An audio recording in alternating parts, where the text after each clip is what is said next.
सबसे पहले तो कैमरा ऑन कर दो, अदरवाइज लास्ट टाइम की तरफ फिर मैं जिनके ऑन रहेंगे मैं उन्हीं के दूंगी। मैं एकदम नहीं देखूंगी कि सामने इधर कौन है, इस साइड में कितना इन्फ्लुएंसिव है, क्योंकि मेरे लिए कोई इन्फ्लुएंसिव नहीं है, मेरे लिए सब स्टूडेंट है। करते हैं 2 मिनट दीजिए ना। ठीक है 2 मिनट ले लीजिए अभिनव, लेकिन 2 मिनट क्या 5 मिनट के बाद मैं चेक करूंगी, 10 मिनट के बाद चेक करूंगी, बीच में चेक करूंगी, लास्ट में चेक करूंगी, पर जितने का ऑन रहेगा मैं उनसे उन्हीं को समझूंगी कि दे आर प्रेजेंट। ठीक है, okay. Good afternoon ma'am. Good afternoon. मैं ये बता रही थी कि लास्ट क्लास में जो हम लोगों ने केस स्टडी किया था, अनीशा, प्रत्यय, मोनिका और कौन सब है, नंदिनी, वो सारे, गुड आफ्टरनून एवरीबॉडी, वो सब क्या बाद में आप लोगों ने वापस से उसको ठीक करने की या वापस से ट्राई किया? जैसे कि देखो क्यों मैं बोल रही हूँ वापस से ट्राई करने के लिए, क्योंकि क्लास में इतना टाइम नहीं होता है। ठीक है, कभी कभी बहुत लेंदी, अगर अभी तो मैंने आपको बहुत लेंदी केसेस दिए नहीं है, 2-2, 3-3 पेज के केसेस आएंगे, तो फिर उस दिन तो मुझे केस लिखवाने में, या मैं लिखवाऊंगी नहीं, मैं पहले ही कर चुकी। जब 1 तारीख के बाद आप लोग सब आएंगे तो I would actually like to give all of you case का जो फिजिकल फॉर्म होगा वो प्रिंट आउट दे दूंगी मैं, वो तुम्हारे पास रह जाएगा। नए सिरे से मैम शुरू कीजिए। नए सिरे से कितनी बार शुरू करोगे? हमेशा जब हम कुछ गलत करते हैं ना तो लगता है कि अब नए सिरे से शुरू करें, लेकिन every time you not get the next time. Okay, so there is a limit of next time also. ठीक है प्रत्यय, तुम आ जाओ पहले कॉलेज, फिर हम लोग देखेंगे, लेकिन मैं वैसे ही कोशिश करूंगी। अभी तो स्क्रीन शेयर कर लेते हैं, उस समय आप बोलोगे कि प्रोजेक्टर पे आप दिखा सकते हैं, लेकिन जब आपके पास रहेगा ना आप उसको रीड कर सकते हैं, रीड कर सकते हैं, क्योंकि सॉल्यूशन तो उसी से निकालना है, केस से ही। जो लास्ट क्लास में मैंने केस बताया था, कौन सा केस था वो, कौन से टॉपिक पे था एक्चुअली, वो मैं भूल गई अब। इंजीनियर मैम डोमेस्टिक मोटर वगैरह पे था मैम। अच्छा हाँ, फरीदाबाद इलेक्ट्रिकल कंपनी, जहाँ पे पहले से कूलर फैन ये सब बन रहे थे और फिर से कुछ जनरेटर सेट बनना शुरू हुआ डोमेस्टिक और एग्रीकल्चर यूज के लिए। करेक्ट, वहां पे रिक्रूटमेंट और प्रमोशन का प्रॉब्लम था एक्चुअली। ठीक है, तो उसको वापस से किसी ने करने की कोशिश की? अनीशा, मोनिका ने उस दिन किया था, मोनिका ने किया था, कुछ चीजें स्किप करके किया था, राइट? लेकिन लास्टली आपने मैम सब कुछ बता दिया। मैंने बता दिया था, तो मैंने बता दिया था, तो आपने उसको अपने वर्ड्स में लिखा। मैंने कहा था लास्ट क्लास में भी बोल रही थी, मैं अभी भी बोल रही थी, even if I will give you the printed copy, अगर हो पाएगा तो मैं आप सबको एक प्रिंटेड शीट दे दूंगी ताकि आपके पास केसेस रहे, लेकिन आप एक कॉपी बना लीजिए केस स्टडी का। एंड बिलीव मी, मैं आपको भी ऑन रिकॉर्ड बोल रही हूँ कि जब मैंने अपना ये टीचिंग जर्नी शुरू किया, राइट, तो जब आप शुरू करते हैं ना तो बहुत कुछ आपको भी सीखना होता है, क्योंकि इससे पहले इंडस्ट्रियल एक्सपोजर है मेरे पास, मैंने बैंक में काम किया, मैंने दूसरी जो प्राइवेट लिमिटेड कंपनीज है उसमें काम किया, लेकिन मैंने कभी टीचिंग, और पहले मुझे टीचिंग के नाम पे सांप सूंघता था, बिलीव मी, राइट। मैं जब जाती थी पहले कहीं पे भी जॉब ढूंढने, एक्चुअली वो टाइम काफी रिसेशन का, आप पढ़िएगा कभी 2008-2009 के रिसेशन के बारे में गूगल करके, तो आपको पता चलेगा कि क्या पिक्चर था, what are the scenario throughout the world. ठीक है ना, एक ये भी एक केस स्टडी अपने आप में कि अमेरिका की एक कंपनी जिसका नाम है लेमन ब्रदर्स, वो बैंकरप्ट हो जाती है। ठीक है ना, जैसे अभी यहाँ पे किंगफिशर बैंकरप्ट हो गई और एसबीआई का इतना सारा पैसा लेकर के भाग गई है, राइट, पैसा रीपे नहीं कर पाई। इसी तरह 2008 में लेमन ब्रदर बैंक है वहां का, अमेरिका का बैंक, वो बैंक बैंकरप्ट हो गया था, यानी कि दिवालिया हो गया था। उसके पास अपने खर्चे चलाने के लिए पैसे नहीं थे, लोग अपनी देनदारी कर्जा चुकाने के लिए पैसे नहीं थे, और उस एक बैंक के बैंकरप्ट हो जाने से, कि अपने कितने सारे बैंक हुए हैं ना, कितना बार आता है कि ये बैंक डूब गया, वो बैंक डूब गया, अब तो हम बहुत ज्यादा, यस बैंक डूबा नहीं है फिलहाल, लेकिन उसके ऊपर भी आया था, हाँ आया था, सहारा का वही हालत है। ठीक है ना, उसको सेवी ने वो ले लिया, अपने अंदर ले लिया। तो ये सब क्या है, तो जब एक बहुत बड़ी, लेकिन अपने अगर एसबीआई डूबेगी ना तो फिर उसका इफेक्ट पड़ेगा। ठीक है ना, क्योंकि एसबीआई इंटरनेशनली काम कर रहा है, state bank of India America में भी काम कर रहा है, राइट, या तो जब ये वो तो धीरे धीरे गई है ना, और उसकी कुछ पॉलिसीज गलत है जिसके कारण उसको सीज कर लिया, वो डूबी नहीं, सेबी ने उसके फंड को सीज कर लिया है, क्योंकि उसको non compliances with the insurance policies माना गया है। ठीक है ना, उसके कंप्लायंसेस को वो फॉलो नहीं कर रहा था, यानी जो रूल एंड रेगुलेशन है बैंकिंग का, इंश्योरेंस का, आप उसको क्या कर रहे हैं, कॉन्ट्रडिक्ट कर रहे हैं, आप उसके अगेंस्ट जा रहे हैं, तो वो तो सीज करेगी ना आपका लाइसेंस। वो वहां पे ये केस है, तो पैसा अभी भी उनके पास है, इसीलिए वो स्लोली एंड ग्रेजुअली रीपे कर पा रहे हैं। तो लेकिन वो अभी क्या है, कस्टडी में है सेबी के, सेबी उनको अभी ऑपरेट नहीं करने दे रहा है, अपना कोई फंड निकालने नहीं दे रहा है। खैर, तो मैं बोली कि वो जो बैंक डूबी, उस बैंक का असर ऐसा हुआ कि आईटी कंपनीज पे और बैंकिंग सेक्टर पे बहुत बुरा असर हुआ उसका, ठीक है ना। और लोगों को पिंक स्लिप दे देकर, पिंक स्लिप देना का मतलब नौकरी से निकालना, ठीक है ना। पिंक स्लिप वर्ड है, फ्रेजर वर्ड है, जिसका मतलब होता है कि आपको नौकरी से निकाल दे। पिंक स्लिप दे देकर कंपनीज ने, खासकर आईटी कंपनीज ने और बैंकिंग सेक्टर ने लोगों को नौकरी से निकाली। डाउन साइजिंग करना पड़ेगा ना जब पैसा नहीं रहेगा, तो उसका असर इंडिया में भी था और बहुत ज्यादा था। वैसे टाइम में मैं कुछ अपने से रिलेट करके बताने की कोशिश कर रही थी, लेकिन क्या वो टर्म था मैं वो भूल रही कि मैं बताना क्या चाहती हूँ। हाँ, टीचिंग प्रोफेशन के बारे में बात करूँ तो जब मैं उस समय जॉब सर्च करने मैंने उस समय बैंकिंग का जॉब छोड़ दिया था, एकदम जब पिक पे था रिसेशन तक, राइट। लोग मुझे बोल रहे थे कि रिकंसीडर कर लो अपने रेजिग्नेशन को एक बार फिर से, but then I left that time, क्योंकि मुझे उस नौकरी में ना बिल्कुल भी मजा नहीं आ रहा। मतलब लग रहा था कहाँ, मतलब नहीं होता कि मैम आप एसबीआई में थे क्या? नहीं, एचडीएफसी बैंक में। मैं आपको बता रही हूँ, जब आपको एकदम से, क्या कैसे आपको समझाऊं मैं, एकदम मिसमैच जो होता है, एकदम मैं और वो बैंकिंग सेक्टर दोनों अजीब ही, दोनों दो छोर है, एकदम मिसमैच है। मेरा कोई भी मॉनेटरी, कभी भी मेरा, देखो मैं खर्चीली हूँ, मैं पैसे बचा के नहीं रखती, लेकिन मेरा पैसे से कभी लगाव भी दे रहा, तभी तो नहीं बचता ना।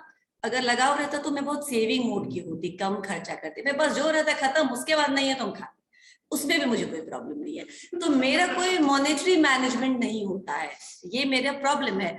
तो क्या बैंकिंग में मैं सुटेबल हूँ? नहीं हूँ, क्योंकि मेरा इतने सारे लोगों के पैसे मैनेज करने होते हैं। या तो मेरा खुद का पैसा, मैं अपने रूम में बेड को दे रही हूँ 5,000, मेरा संभाल के रखना, पूरे महीने का खर्चा चलाना है, मेरे हाथ में रहा तो मैं 15 दिन में खत्म कर दूंगी, राइट। तो ये मैं ऐसे कर रही हूँ। पीपल यूज्ड टू से मी कि तुम बैंक में कैसे काम करोगे, तुम तो अपने पैसे मुझे देती हो रखने के लिए। तो हम बोलेंगे देखेंगे, पर what that was really a mismatch, ठीक है ना। इनकम्पैटिबिलिटी थी मेरे और उस एम्प्लॉयमेंट के बीच में, इसलिए मैंने ज्यादा सोचा नहीं।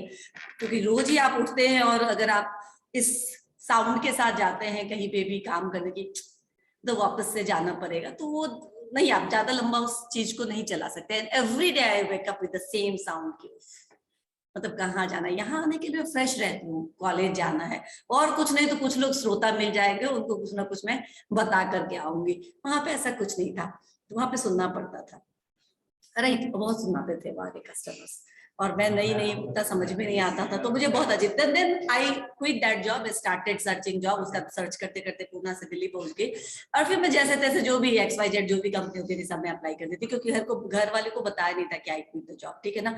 उन यहाँ नहीं, तो मैं आपको डांट नहीं रही हूँ, ओके। वो वैसे सुनाते थे ना, तो फिर वो कौन से अपने मैनेजमेंट के लोग नहीं सुनाते थे, बाहर के लोग सुनाते थे। तो यहाँ पे क्या था कि मैंने ढूंढना शुरू किया, और जैसे भी हो गया ले लिया अपना जॉब। तो वहां पे जब मैं कभी कभी जाती थी, तो टीचिंग में कभी इसका असर नहीं पड़ा है, पता, रिसेशन का असर कभी टीचिंग पे नहीं पड़ता, पता नहीं क्यों। वहां पे मैं जाती थी कंपनी में देने के लिए, उनका कोई ना कोई फरीदाबाद में मैनेजमेंट कॉलेज चला, तो बोले आप वहां ज्वाइन कर लीजिए, हम बोलते थे दे दीजिए सॉरी, क्योंकि उस समय कॉन्फिडेंस नहीं था। क्यों नहीं था? क्योंकि तुरंत फ्रेश आउट हुए थे, 1.5 साल 2 साल काम किया था बैंकिंग सेक्टर में, उससे ज्यादा काम भी नहीं किया था। तो क्या था, ज्यादा एक तो अपने ऊपर कॉन्फिडेंस नहीं था, ऊपर से काम करते करते जो मैच्योरिटी आ जाता है वो भी नहीं था। तो मुझे उस समय टीचिंग का जॉब बहुत भारी लगता था, बहुत ज्यादा भारी लगता था। वो तो ये पढ़ाने के लिए तो बहुत कॉन्फिडेंस होना चाहिए, क्या होना चाहिए नहीं होना चाहिए, आई डोंट नो। लेकिन मैंने पिछला 7 साल 8 साल कॉर्पोरेट में यही सोचे गुजार दिया कि टीचिंग में कभी नहीं कर पाऊंगी, राइट। बट देन वो भी छोटा छोटा कॉन्फिडेंस, छोटे छोटे इंसिडेंट से होता है। मधुबनी बहुत छोटा शहर है, उसमें एक कॉलेज है आर के कॉलेज, जो अपने टाइम का बहुत बड़ा कॉलेज था। अपने टाइम का मतलब जब वो 50 60 70 साल पहले उसका फाउंड, तो वहां से बहुत सारे लोग IAS IPS एडमिनिस्ट्रेटिव सर्विसेज में गए। लेकिन अब no, the old is losing their beauty slowly and gradually, सब कुछ बदल रहा है। तो अब खैर वो चारों नहीं रहा उस कॉलेज का, लेकिन फिर भी वो बहुत अच्छा कॉलेज में से एक है। जैसे CM साइंस कॉलेज, कोई दरभंगा के होंगे तो जानते होंगे कि CM साइंस कॉलेज बहुत बड़ा कॉलेज, जैसे यहाँ पे पटना साइंस कॉलेज है, वही मधुबनी पे वही स्टेटस है आर के कॉलेज का। तो मैं वहाँ कम्युनिटी कॉलेज में पढ़ाने लगी, एंड वहाँ जो मेरा क्लासेस हुआ, 2-3 क्लासेस में मुझे समझ में आ गया। क्योंकि मुझे क्या समझ में आ गया कि बच्चे को समझ में आ रहा है कि मैं क्या बोल रही हूँ। तो जब उनको समझ में आ रहा है तो मैं टीचिंग प्रोफेशन में जा सकती हूँ। तो ये प्रोफेशन में कभी भी रिसेशन का असर नहीं होता, मैं ये बोली। उस समय जब लोग मुझे टीचिंग ऑफर करते थे तो मैं नहीं एक्सेप्ट करती थी। क्यों नहीं एक्सेप्ट करती थी? क्योंकि मुझे कॉन्फिडेंस नहीं था। ये मिसमैनेजर, ये मिस रिक्रूटमेंट, ये जो हमने पिछले इसमें भी देखा था, वो रिक्रूटमेंट और प्रमोशन का प्रॉब्लम था, राइट। आज मैं आपको एक नया केस देती हूँ। केस बहुत बड़ा हो सकता है, लेकिन मैं वेट कर रही हूँ जब तक बाकी के बच्चे नहीं आएंगे, मैं वो वैसे केसेस नहीं दूंगी। अभी मैं शेयर करती हूँ एक केस, और आप लोगों से मेरी थोड़ी सी कंपल्सन है कि मैं वही केसेस शेयर करूं जितना आप लोग पढ़े हुए हैं, क्योंकि केसेस तो डोमेस्टिक इंक्वायरी पे भी हो सकती है। पर डोमेस्टिक इंक्वायरी तुम लोग समझते भी हो? डोमेस्टिक मैम इंक्वायरी कभी सुना भी नहीं होगा, तो ये बाद में सुनेंगे, जो भी सुनाने वाले कथाकार चाहे जो भी हो। लेकिन आप लोग बीबीए 6 में जाएंगे तो इंडस्ट्रियल रिलेशन पढ़ेंगे और बिजनेस लॉ पढ़ेंगे। तो वहां पे, हाँ, वहां पे डोमेस्टिक इंक्वायरी, घरेलू जांच, वो सही बोल रहा है, डोमेस्टिक इंक्वायरी होती है। आप लोगों ने सस्पेंशन और टर्मिनेशन डिस्चार्ज तो सुना ही होगा, ये तो नॉर्मल है ना, अगल बगल में किसी को सस्पेंड कर दिया नौकरी से, किसी को टर्मिनेट कर दिया, ये सब सुनते हैं। ये टर्मिनेशन या ये सस्पेंशन ऐसे ही नहीं हो जाता, जब मर्जी जिसको निकालो, जब मर्जी जिसको ले आओ या डिस्चार्ज कर दो, ऐसे नहीं होता। इसके लिए बहुत सारे नियम हैं, समझे, ऑर्गेनाइजेशंस में, उसको फॉलो करना होता है। वही फॉलो करना डोमेस्टिक इंक्वायरी कहलाता है, राइट। आप लोगों में से किसी ने नहीं देखा होगा, मैं ये मान के चलती हूँ, लेकिन पुरानी मूवी थी अनिल कपूर की, कौन सा, पुकार, किसी ने देखा है? अच्छी मूवी है, ठीक है ना। पुकार में यही होता है अनिल कपूर के साथ, कोर्ट मार्शल डिफेंस में होता है, यस, और उसका कोई फाइल माधुरी दीक्षित इधर से इधर कर देती है, तब इनोसेंस में नहीं समझते है कि इसका इतना बड़ा कंसिक्वेंसेस हो सकता है, और देन जो उसके ऊपर पूरा डोमेस्टिक इंक्वायरी होता है, उसकी बेइज्जती होती है एक तरह से। तो उसी को डोमेस्टिक सस्पेंड करने से पहले वो सारा प्रोसेस, और अगर आप आर्मी नेवी में होते हुए अगर ऐसा कुछ कर रहे हैं तो उसको गद्दार बोल दिया जाता है ना। तो वही कुछ है वो केसेस की, कैसे वो ये चीज से पीछा छुड़ाने के लिए बाद में किसको पकड़ता है, जो भी दुश्मन रहता है या जो भी। लेकिन वो बहुत बहुत अच्छी मूवी बनी हुई है, नो डाउट। वो बात तो है, अगर नहीं देखा है तो मैं बोल दूंगी कि देख लो, क्योंकि कुछ एक मूवीज है जो मैं देखने के लिए रिकमेंड, मैं खुद बहुत कम देखती हूँ, पर वो बहुत अच्छी मूवी है। ये अनिल मैंने कपूर इसलिए मूवी अभी रहता है। बोला आपको, इसलिए बोला आपको क्योंकि उसमें डोमेस्टिक इंक्वायरी आपको समझ में आ जाएगा, क्या होता है डोमेस्टिक इंक्वायरी, कितनी बार चलता है आप पे मुकदमा, आपको आपको अपना पक्ष रखने के लिए दिया जाता है। लेकिन ये सब चीज आप डिटेल में पढ़ेंगे बीबीए 6 में जब आप जाएंगे, तब मेरे ख्याल से 1 साल के बाद, शायद 1 साल में 2 सेमेस्टर हो जाएगा, तो उसके बाद शायद तुम लोग जाओगे, ठीक है। अब हाँ, मैथमेटिक्स कमजोर है, पहले बता दी, ओके, ठीक है। तो अभी मैं शेयर करती हूँ दूसरा आपके साथ एक केस। ये सिंपल है, ये टीम कल्चर पे है, ठीक है। टीम तो हम लोग सब समझते हैं, राइट, Yes, ma'am. चलिए, टीम कल्चर पे है। तुम लोग ये केसेस लिखना चाहो तो लिख लो, मैं एक बार समझा देती हूँ कि क्या है। ये टोयोटा का भी नाम सुना होगा, और लास्ट क्लास में किसी ने टोयोटा की चर्चा किया भी था यहाँ पे किसी क्लास में, राइट। तो मैंने सोचा वही केस में लेके चलती हूँ, Toyota's team culture case study. Toyota में केस टीम पे कितना फोकस है, और उस टीम कल्चर के वजह से क्या उनका जो भी कॉन्सिक्वेंसेस है वो इस केस में है। एक बार मैं बताऊं क्या, मैं लिखवाती हूँ, ठीक है। यहाँ पे शेयर नहीं है ना, शेयर करूं? Yes ma'am. आप लोग लिख सकते हैं ऑनलाइन स्टूडेंट्स, फिर एक Yes, बार लिख ma'am. लो, फिर मैं पढ़ के बताऊंगी, समझा भी केसेस क्या है। फिर आज सॉल्व हो सकता है तो ठीक है, नहीं तो नेक्स्ट क्लास में हम लोग सॉल्व करेंगे। मैम इसको उधर कॉपी में लिख लो। क्या कर रहे हैं, स्क्रीनशॉट ले रहे हैं? नो मैम, इसको लिख लेते ना। हाँ लिख लीजिए। नो मैम, ये देखो ना, ये जैसे लगाओगे ना, ये हिल जाएगा। मैम अभी तो वो हिलेगा जरूर, हाँ? ठीक है ना, ठीक है, ओके। एक सेकेंड, बच्चे हैं क्लास में, हाँ है।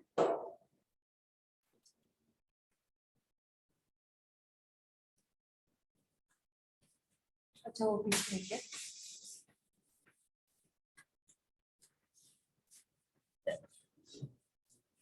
केसेस लिख रहे हो? यस मैम, लिख Yes, लो। ma'am. ma'am. ठीक है, राइट डाउन, जब मुझे बोलोगे कि Yes, इसको ma'am, थोड़ा 2 सा minutes. स्क्रॉल कर दीजिए, मैं कर दूंगा। Okay, ma'am.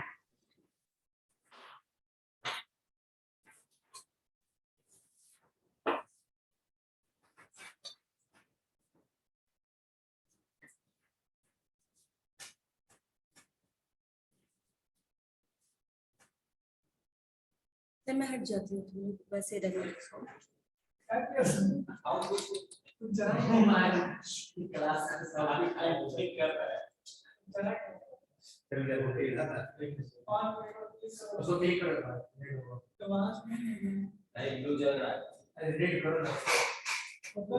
एक बार फिर से ऑफ करके देखो। इसमें फोकस नहीं आ रहा।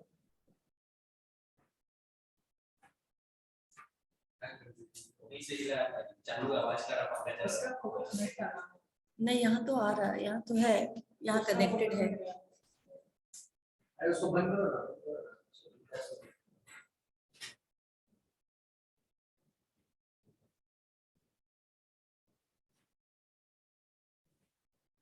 अमन सर को बुला।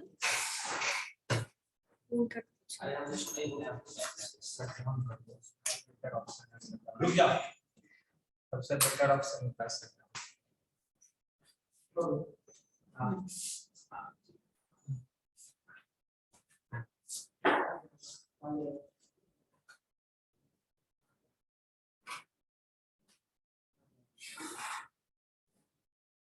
आ गया।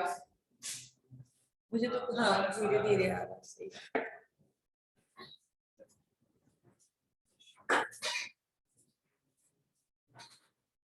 तो सीधा कर देखा हाँ सीधा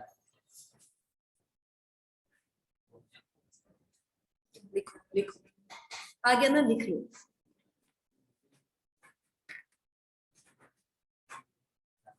लिख लो। क्यों? चमक रहा है लाइट ठीक तो है। आप वो दिख रहा है साइड में होकर के लिखो कैसे भी। चले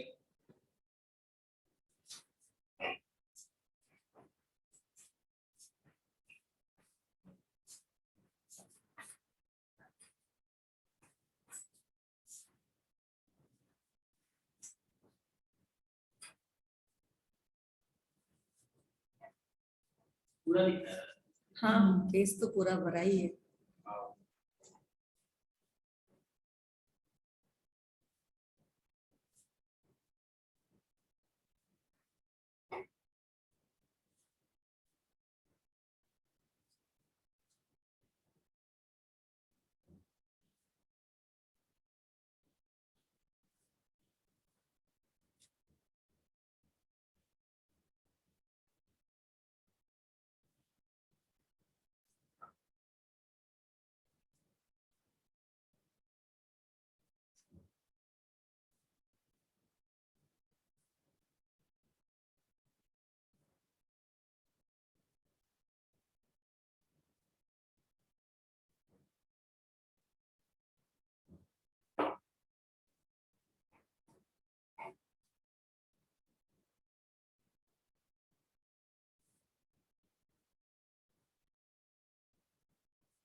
इतना तो लिख लिए होगे ना?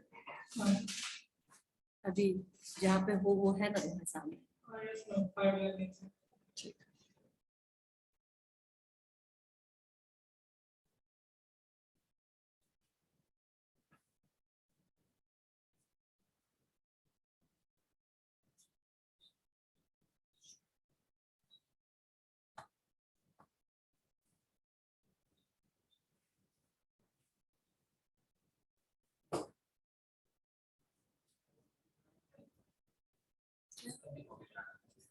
मैं तो यही बोली हूँ ना कि एक कॉपी बना लो केस स्टडी का, तो जितने भी 10, 20, 25 जितने भी केसेस होंगे तुम्हारे पास रहेंगे। मैं इसलिए टीचिंग प्रोफेशन का एग्जांपल दे रही थी, एक्चुअली वो भूल ही गई कि जब मैं टीचिंग में गई थी तो वहां पे केस स्टडी पढ़ाना था। उस समय मुझे याद आ रहे थे वो अपने सारे टीचर्स एंड प्रोफेसर जो हम लोगों को केस स्टडी पढ़ाते थे, कैसे भी उनसे टच में मिले, उनसे पूछे, उनसे 2-4 केसेस मंगाए। नहीं एक होता है, क्योंकि दैट टाइम इतना ज्यादा वो सब अवेलेबल नहीं था।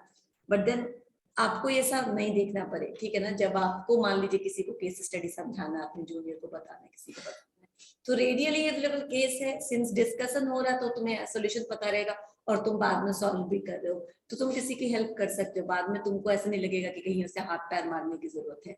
You are self sufficient for that particular thing. जब मैं पढ़ाने लगी थी तो मैं केस स्टडी इतना अच्छे से नहीं समझ पा रही थी कि कैसे सॉल्व कर पाऊं या कहाँ से केसेस लाऊं। वो मैं आपको 8-10 साल पहले की बात बता रही हूँ। मैम एवरी टोयोटा के बाद क्या लिखा हुआ है? कहाँ पे?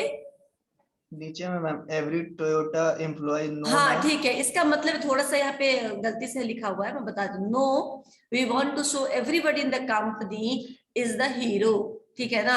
नॉट वन सिंगल पर्सन, उसको सही कर लो। Everybody in the company is the hero, comma not one single person. Yes. ठीक है, मैं ये बताने वाली थी कि इस जगह पहुंचोगे तो मैं बता दूंगी। तो आप लोगों ने सारा लिख लिया है ना? तुम लोग भी लिख लो। No ma'am. कहाँ पहुंचे? अच्छा लिखो लिखो, फास्ट करो।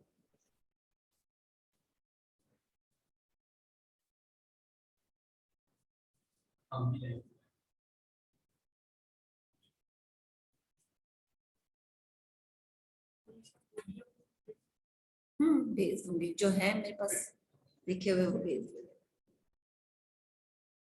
अभी सॉल्व करने के लिए लिख लो, मैं भेज दूंगी।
यहाँ तक ठीक है ना? हम्म?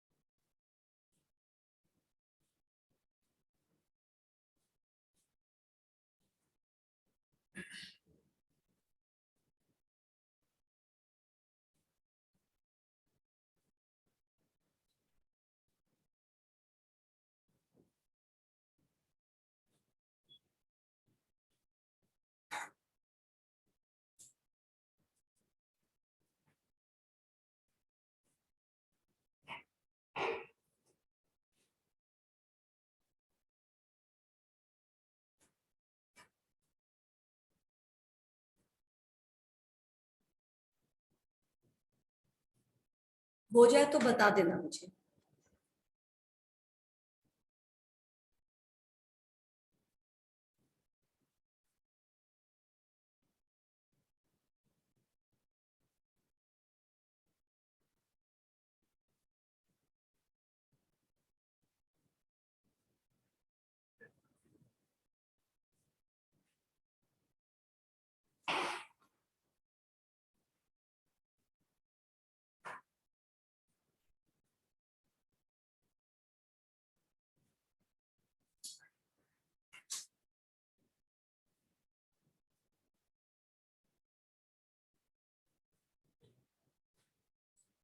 ले आओ।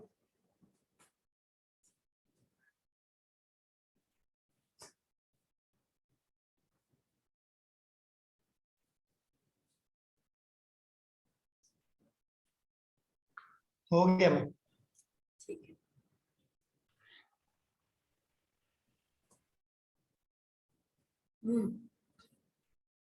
ले आओ। ठीक है।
क्वेश्चंस लिख लिया आप लोगों ने? Online students no ma'am question. Ma'am question questions नहीं भी लिखना। लिखो, क्वेश्चन नहीं क्वेश्चंस लिखना भी है। लिखो, क्वेश्चंस भी लिखने हैं ना। यही क्वेश्चंस का आंसर करना है आपको।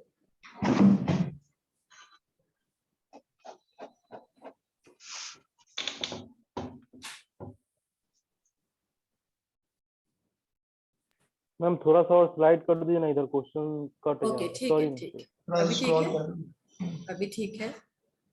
Yes ma'am.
हो गया ऋषि?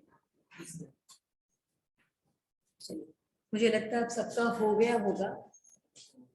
तो लिख लो, अगर नहीं हुआ तो मैं थोड़ा आगे स्क्रॉल करूंगी और अच्छे भी लिख सकते हो। क्वेश्चन पे हो क्या? लिखो लिखो। अच्छा, ये मैंने बताया था, इसको लिखो। No, we want to show everybody in the company is the hero, not one single person. ये थोड़ा गलत लिखाया हुआ है मुझसे।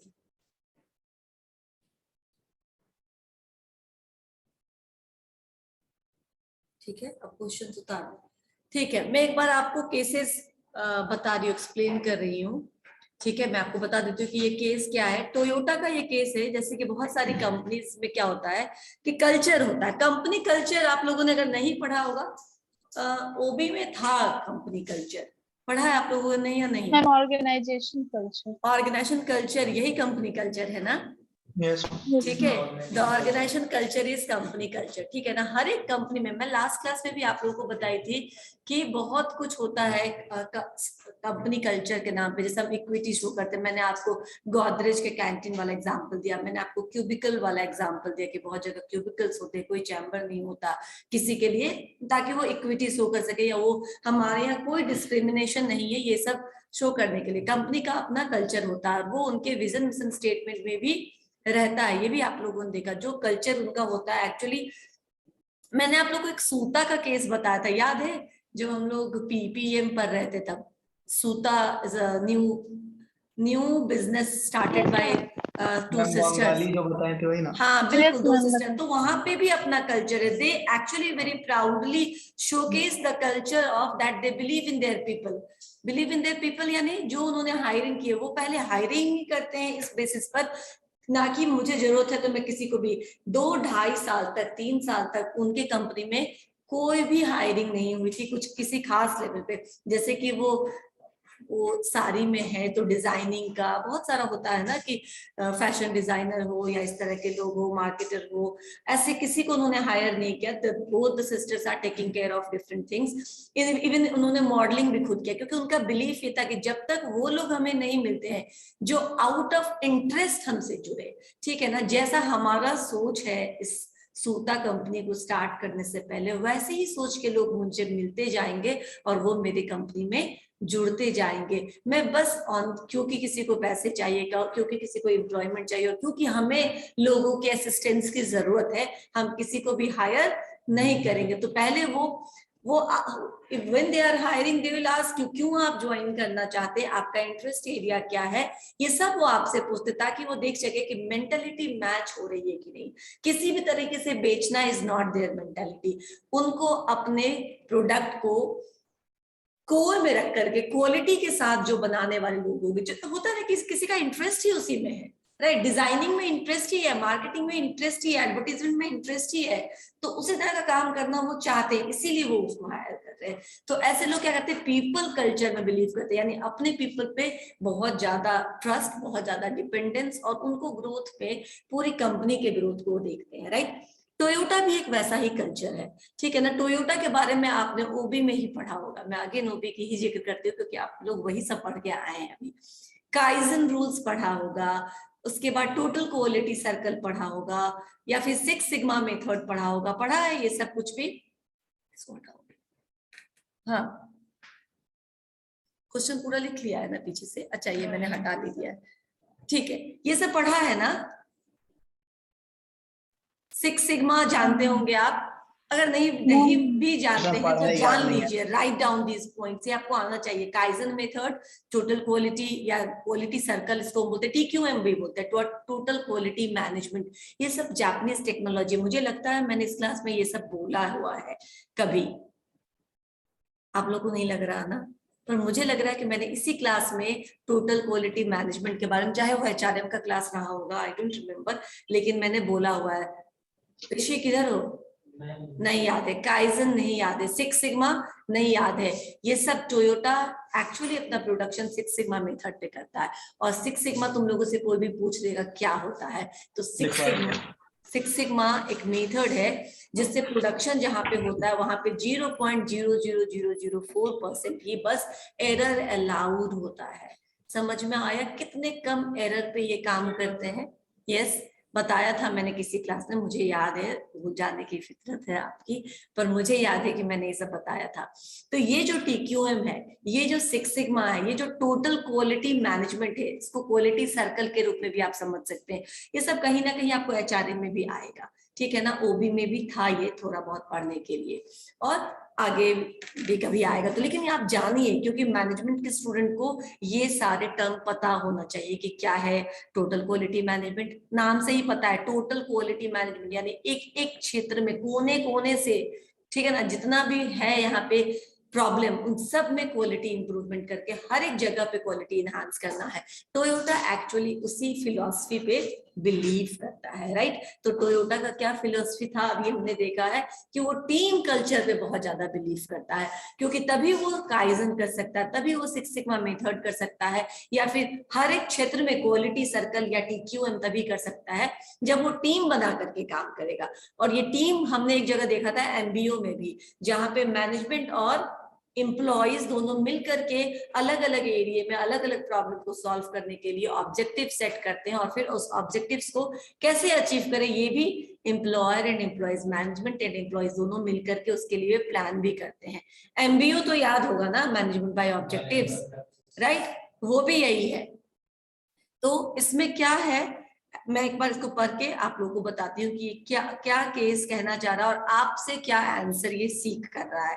द केस इज कि बहुत सारे कंपनीज हैं जो प्राउडली अपने कल्चर को क्या करते हैं, लोगों के बीच में प्रमोट करते हैं। टोयोटा अपने टीम कल्चर को बहुत प्राउडली प्रमोट करता है, राइट। क्या किस चीज को प्रमोट करता है, टीम कल्चर को बहुत ज्यादा प्रमोट करता है, राइट। तो टीम वर्क क्या है, आप जानते हैं टीम, आप जानते हैं ग्रुप, आप जानते हैं डिफरेंसेस, ठीक है, टीम का फॉर्मेशन या ग्रुप का फॉर्मेशन, और टीम के क्या एडवांटेज और क्या डिसएडवांटेज हो सकते हैं, ये सब आपको पढ़ाया गया है OB में, राइट। टीम था वहां पे, मुझे याद है।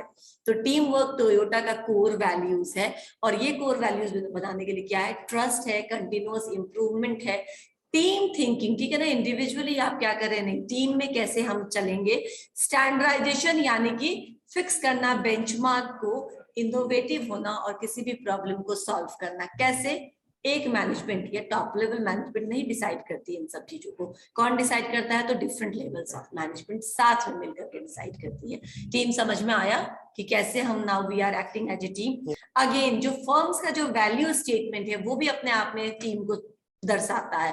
वैल्यू स्टेटमेंट क्या है टोयोटा का, to ensure the success of our company, each team member has the responsibility to work together and communicate honestly, share ideas and ensure team member understanding। क्या है इसका, आप ये इंश्योर करने के लिए फर्म्स का वैल्यू स्टेटमेंट जो है वो क्या है कि हम आपको इंश्योर करते हैं कि हमारे यहाँ जो काम किया जाता है उसमें सभी लोग रिस्पॉन्सिबल है काम को साथ साथ करने के लिए।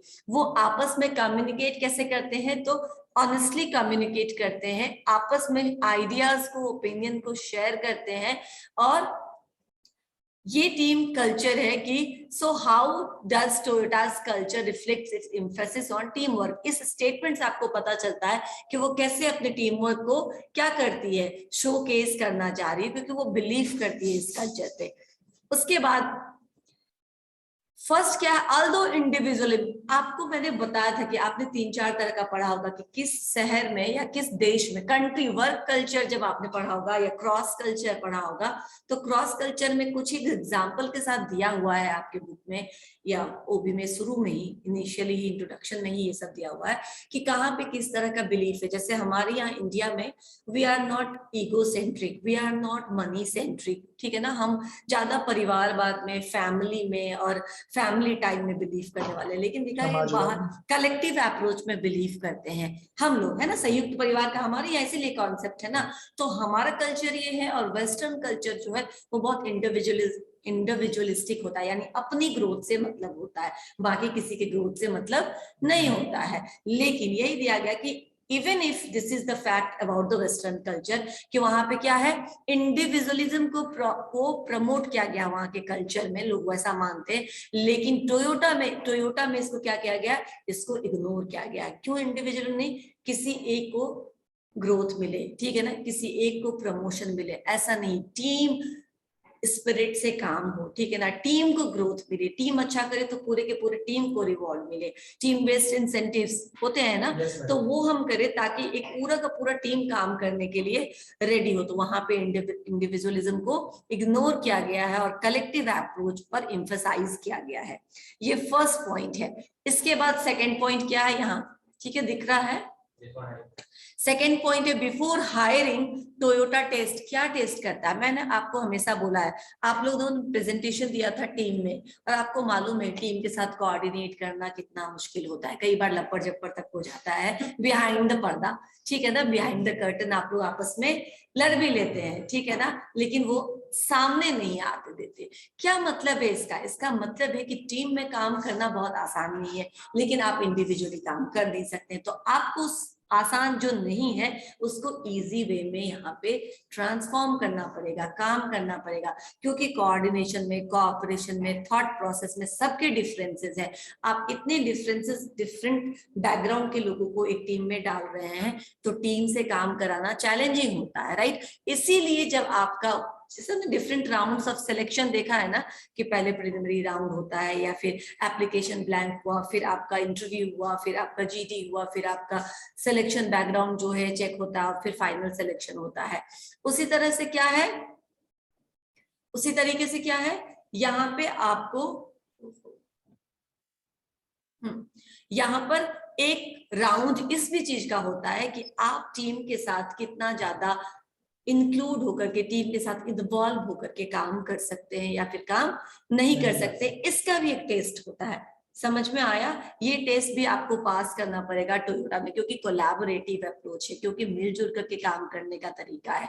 आप अकेले ही बहुत आगे जा रहे हैं तो वैसे लोगों को, जो अकेले बहुत अच्छा परफॉर्म कर सकता है टोयोटा, वैसे लोगों को नहीं देता है। क्यों? क्योंकि हमको अपनी टीम से काम निकलवाना है, ठीक है। आप अकेले कितना भी करेंगे तो टीम का मुकाबला नहीं कर सकते हैं, ठीक है। This is what the statement in which Toyota believe, ठीक है। थर्ड क्या है? थर्ड जो है वो, थर्ड जो इनका बिलीफ है वो ये कहता है कि टोयोटा का जो स्ट्रक्चर है, इट्स स्ट्रक्चर, जो ओवरऑल स्ट्रक्चर है टोयोटा का,